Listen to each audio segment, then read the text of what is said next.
In this video, we're going to look at how and why the sky looks differently over the course of the year.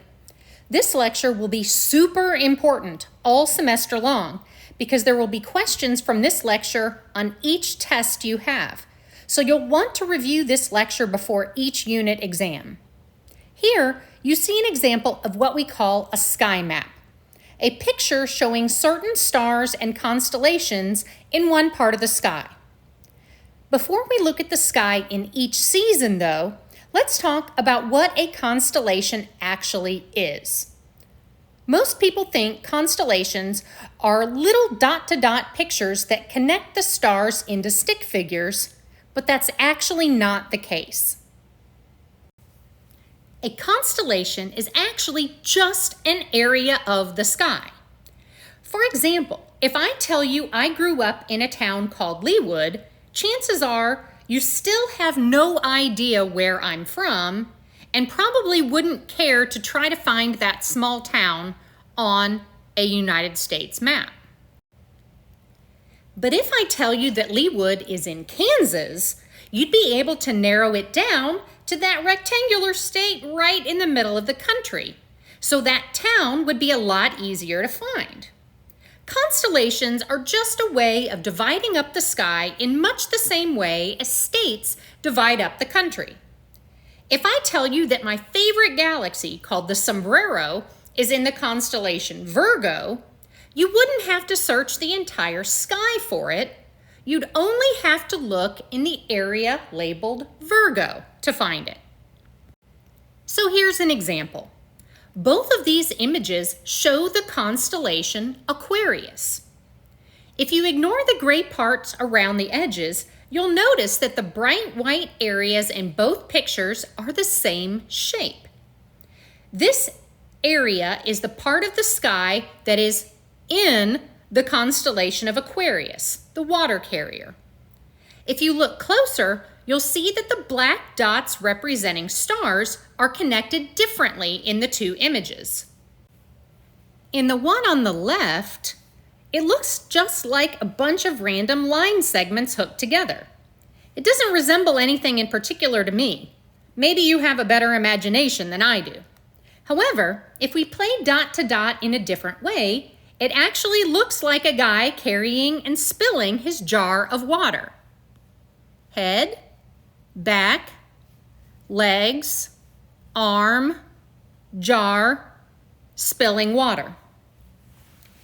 If you were to look up any constellation in multiple different books or websites, you'd probably find several different stick figures, but you'd only find one common border shape that they all have in common. These borders surround the areas that we call constellations. The stick figures, or at least parts of them, are called asterisms. Most people think that the Big Dipper is a constellation, but it isn't. There are 88 constellations, and if you look at the list of all of them, you'll see the Big Dipper isn't on the list. The Big Dipper is what we call an asterism. An asterism is basically just a shape in the sky that looks like something. Much like if you look at a cloud and think it looks like a bunny rabbit. You could even make up your own asterisms. You can see a group of stars and think maybe it looks like your grandma. Congratulations, you just invented the grandma asterism. In this case, the Big Dipper is only a portion of the constellation Ursa Major, or the Big Bear. Asterisms can be part of constellations, or they can span multiple constellations. You cannot make up your own constellations. These 88 areas are officially designated by the International Astronomical Union. The reason we can't see all of the same constellations every night all year round is because the Earth is tilted on its axis, rotated on that axis, and revolving around the sun. Imagine a big sphere surrounding Earth. Even though the sun doesn't orbit Earth, it appears to because of Earth's rotation. And in the same way the sun appears to rise and set, constellations do the same. Some constellations we can't see unless we travel south of the equator. Others we can't see during part of the year because they're in the direction of the sun.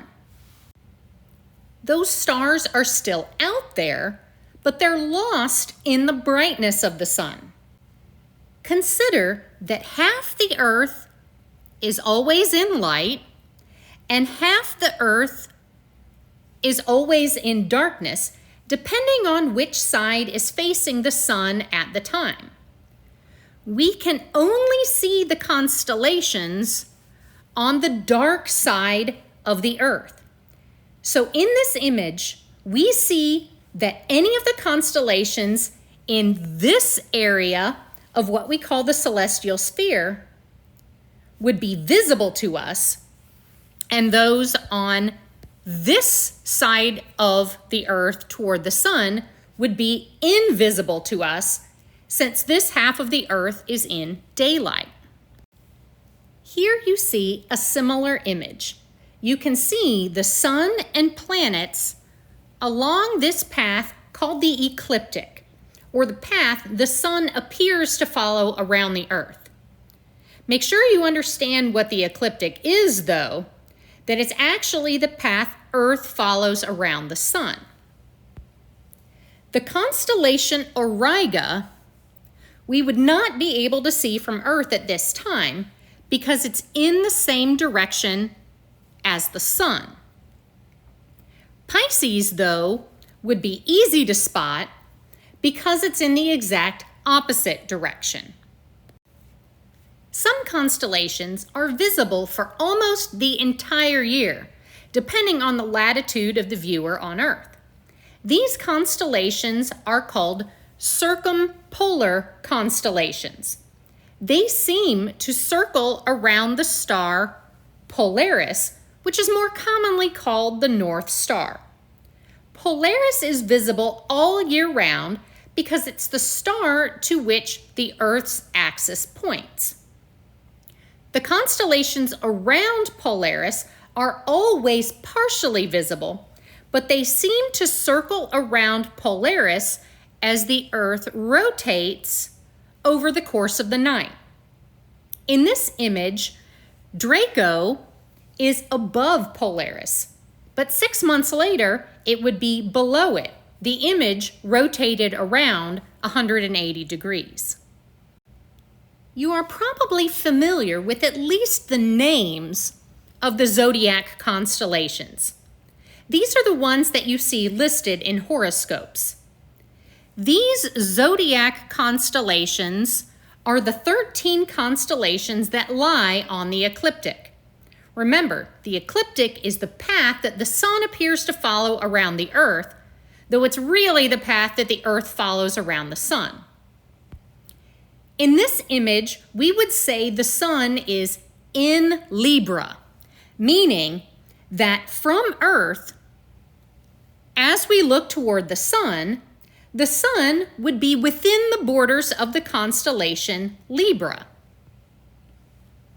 If you were a Sagittarius, when you were born, the Earth must have been here, so that Sagittarius is behind the sun. Though your horoscope doesn't actually tell you anything about how lucky you will be today or anything about your personality, it does tell you where the Earth was compared to the sun when you were born. Many people, though, who believe in astrology claim differently. We'll talk about this more later in the course, but one way to know that most horoscopes can't be accurate is that they almost all exclude the constellation Ophiuchus.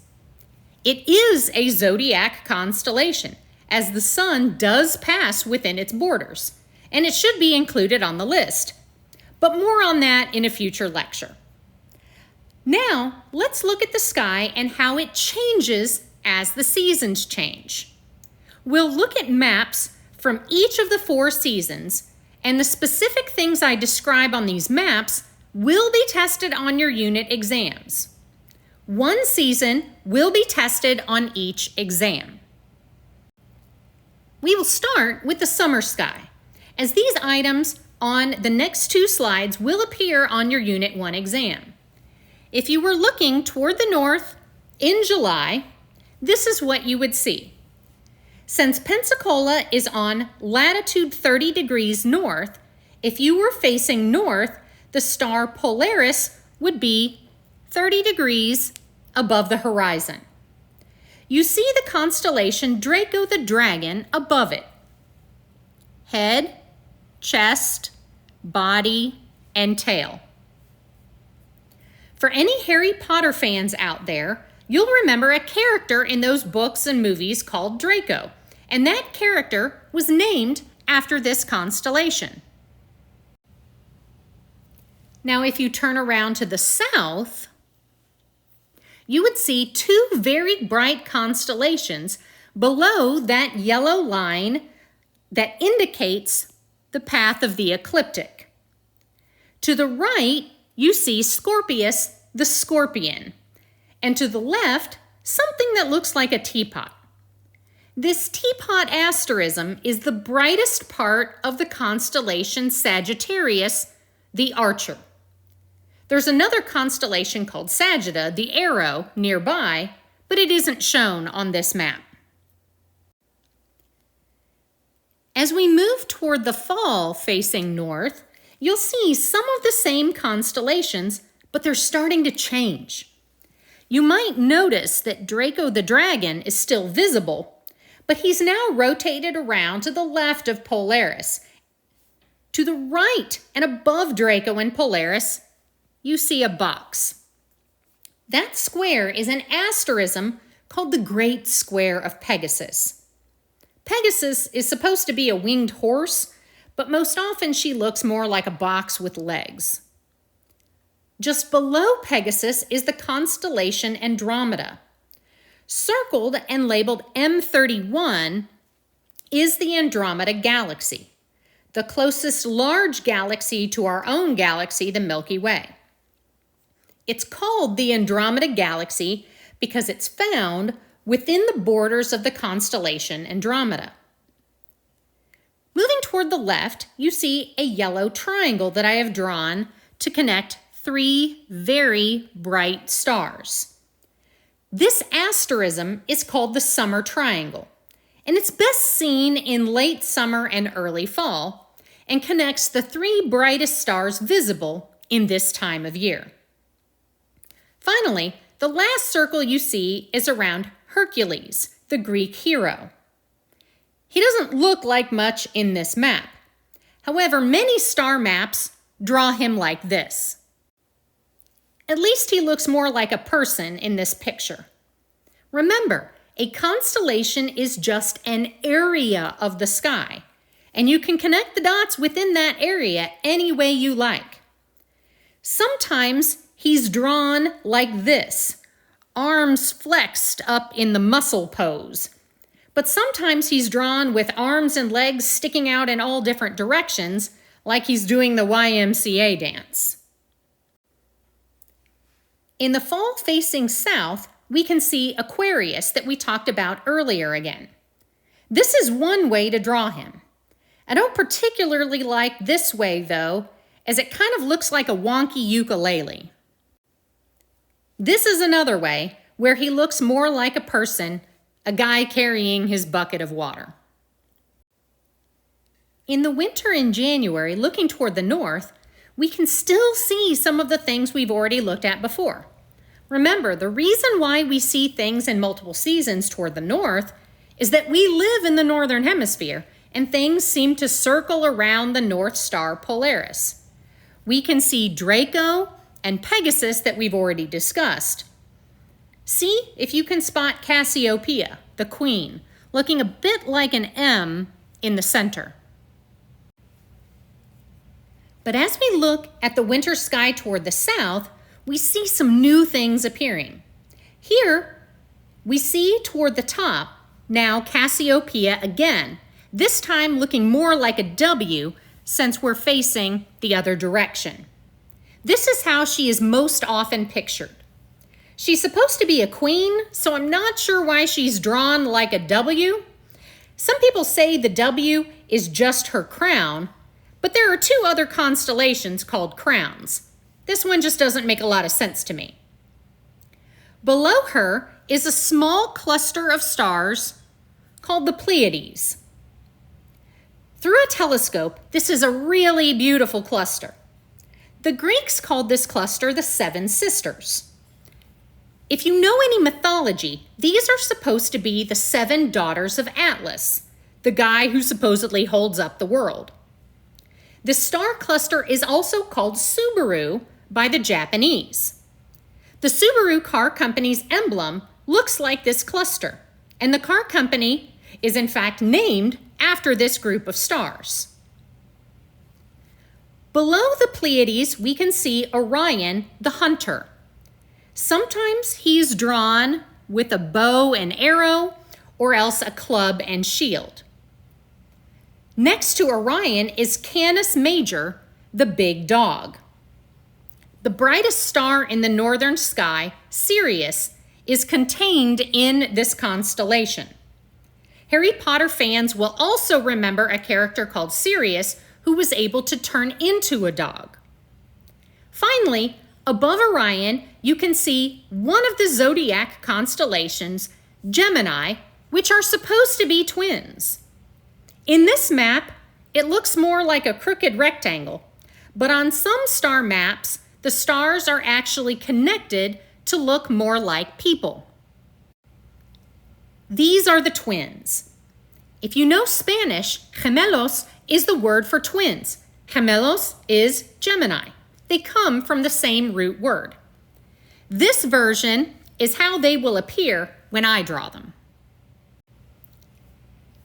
As we come around to the spring in the north, let's go back to Polaris. You'll see that Polaris is part of the constellation Ursa Minor, or the small bear, that looks like a box with a long tail. Remember, there is another constellation called Ursa Major, or the big bear above it, but he looks better pointing in the other direction, so let's rotate toward the south. From this perspective, you see the bear Ursa Major right side up. Usually, there's one more line segment drawn in to finish off his head. If you follow the curve of his tail along the arc, you arc toward a very bright star called Arcturus. It's a bit weird that these two bears have long tails, but in the mythology of the constellations, these bears somehow upset the god Zeus, who swung them around over his head before chucking them up into the sky. And that's how their tails got stretched out. Follow the little arrow drawn in to find that star Arcturus. Below Ursa Major is Leo the lion with bright star Regulus, another Harry Potter character, and below him is Virgo, the virgin, with her bright star Spica. She doesn't look like much in this image, but she's often drawn like this. Here, she looks more like a woman. In each season, I've given you 5 objects to focus on. Remember, one season will be covered on each test, so pay attention to your syllabus to know what you will be responsible for on each test. You'll notice that we haven't nearly covered all the 88 constellations here, and we won't cover all of them in this class, but this is a short introduction to some of the areas of the sky we'll see over the course of the semester.